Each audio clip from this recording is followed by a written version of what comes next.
I could throw around academic definitions at you. I won't do that.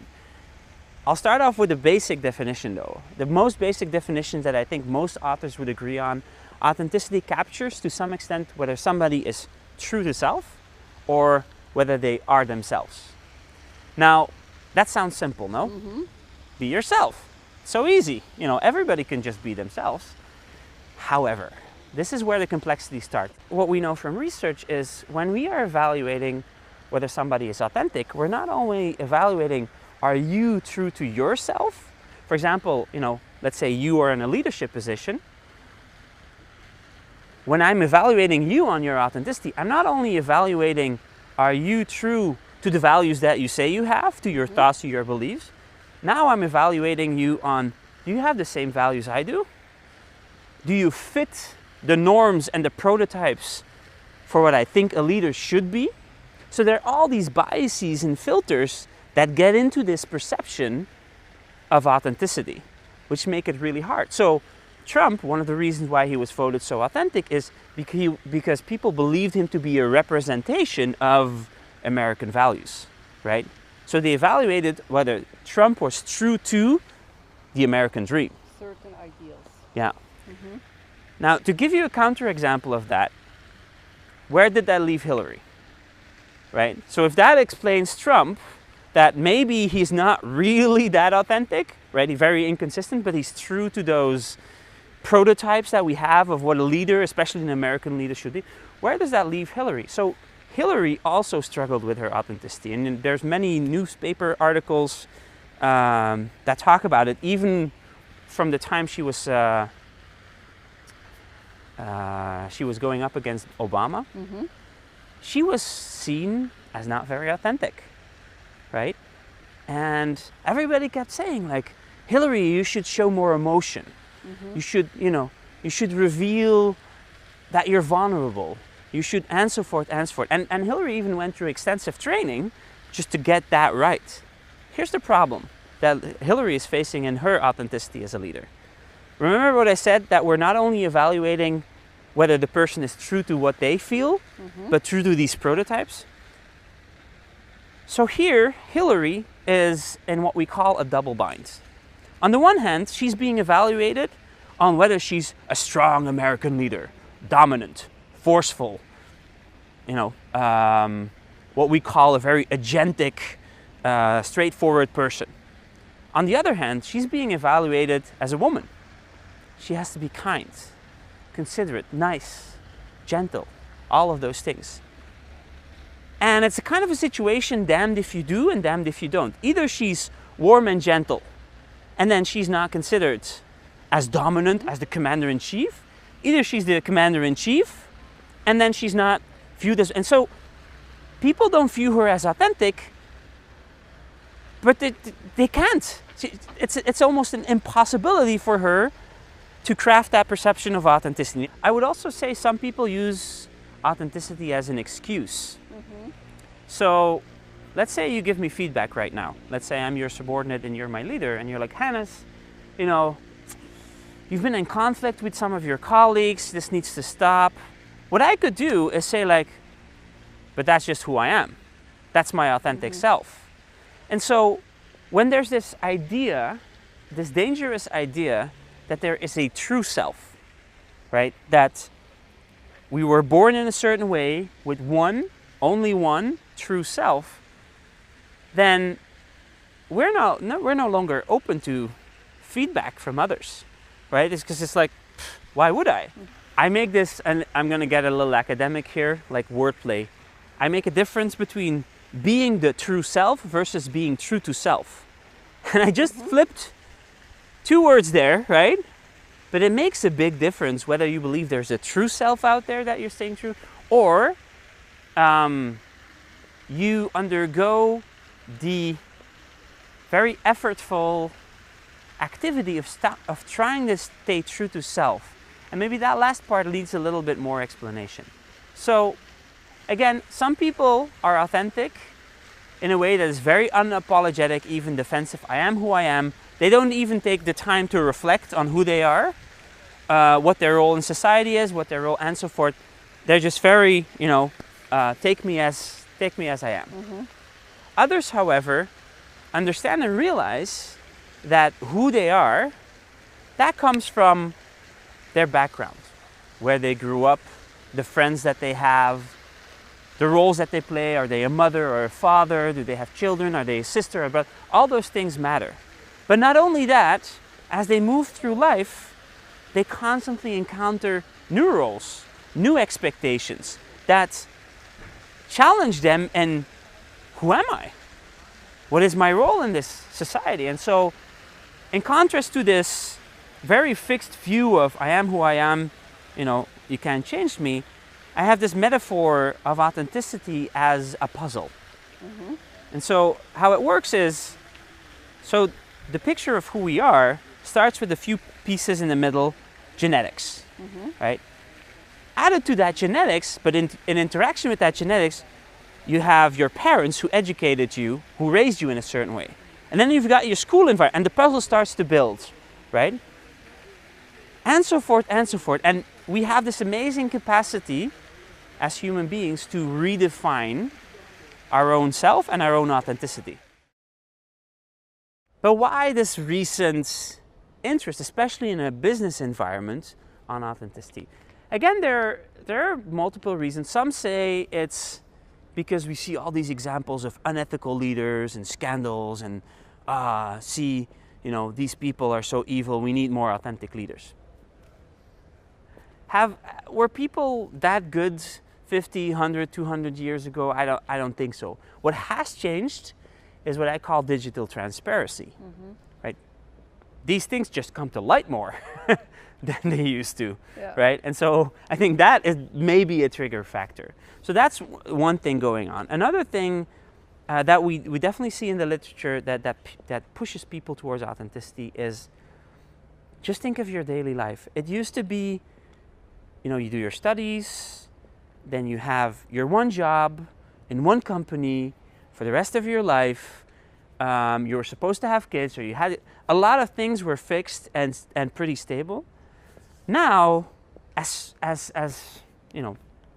soon as we're kids, we have to make all these choices. And there's so many demands. We have to be and the professor, and the soccer mom, and the good brother, and a good this, and a good... And so these multiple demands on the self, on who we are, make us feel like we're torn up a little bit.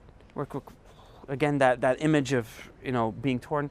And so that triggers us to that need for stability, for coherence. Authenticity also fits really well in this recent move towards talent management that we see in organizations.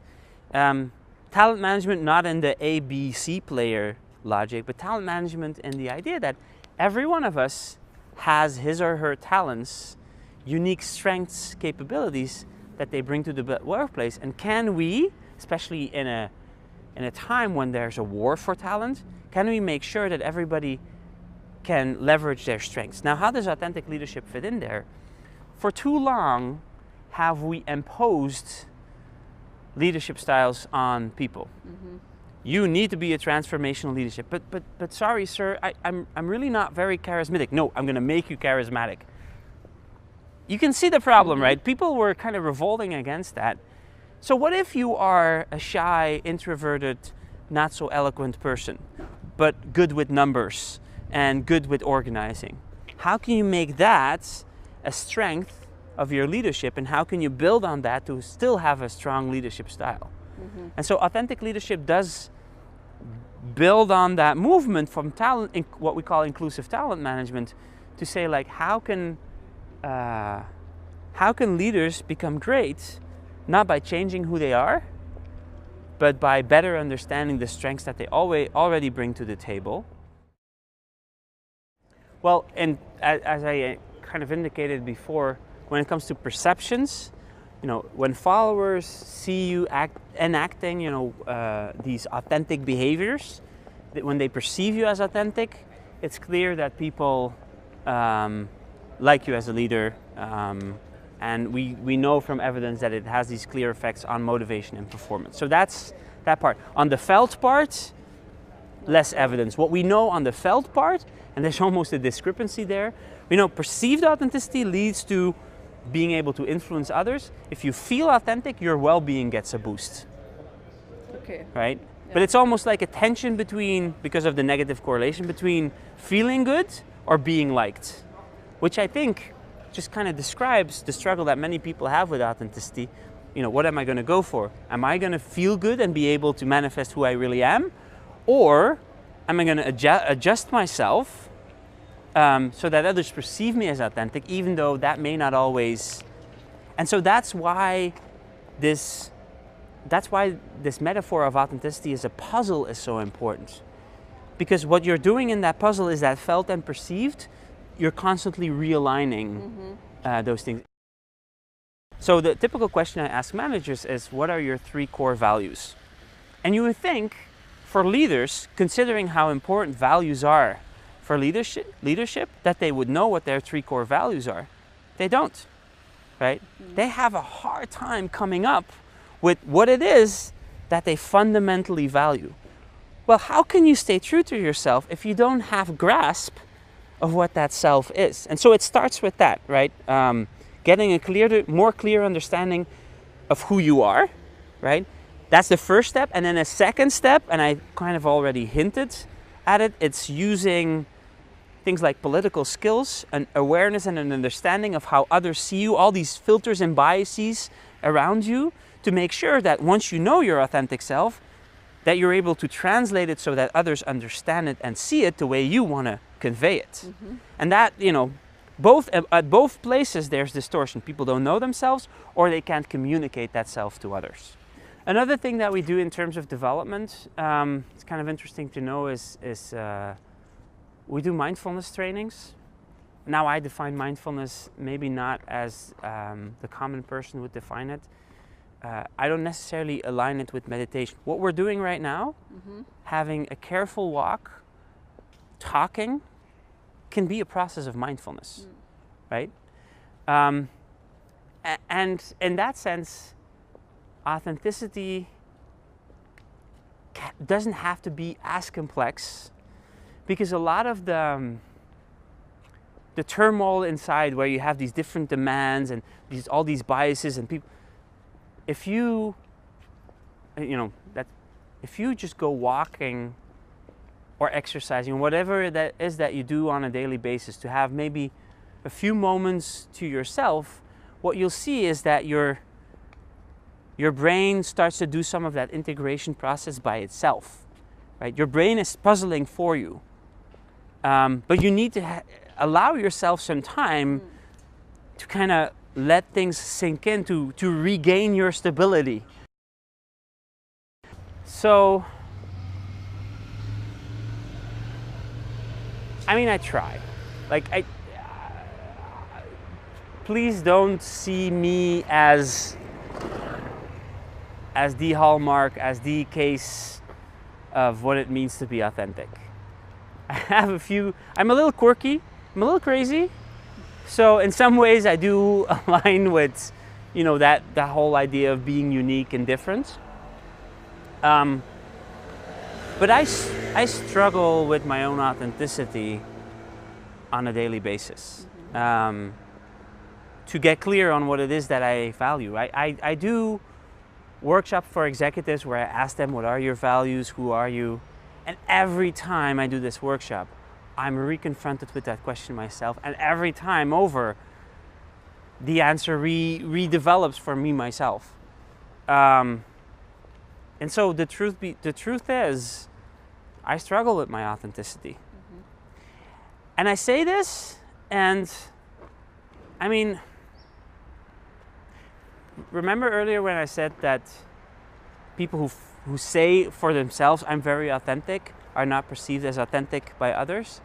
I think this is part of it. If you are somebody who endeavors to be authentic in their life, you realize how damn hard it is. If you're the kind of person who says, like, these are my values, I want to live by them, you realize that often you can't live by your values, right? I'm environmental, but I love taking a bath when I come home from biking from work. Like, I bike to work, I don't take the car, but then I come home and I want to take a bath. Damn it, right? Am I now not being authentic? So we see that people who are in that struggle, like I wouldn't rate myself highly on authenticity, but I hope that the struggle that I go through is actually perceived as more authentic by others. Do it, be it, don't talk about it.